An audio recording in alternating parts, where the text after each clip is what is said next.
અપમાન કર્યું? તમને એવું લાગે છે? ના ના, મને કઈ ખોટું નથી તો લાગ્યું. પછી આ જોવો ને, ખાલી ખોટી માથે લઈ છે.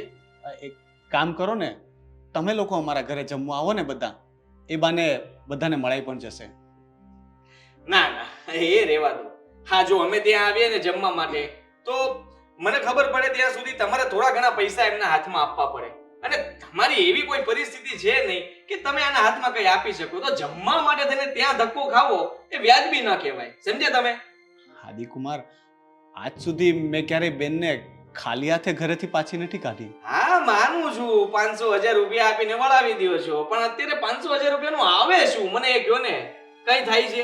ન થાય. અને કરિયાવરમાં તમે તો ગાડા ભરીને આપ્યું છે, એટલે મારે તમને વધારે મગાય નહીં, કારણ કે તમે બહુ બધું આપી દીધું ને, એટલે અમે લોકો તો ધરાઈ ગયા છીએ. હા, બસ હવે આટલું. હવે તમે તમારી લિમિટને ક્રોસ કરો છો. એક મિનિટ ભાઈ,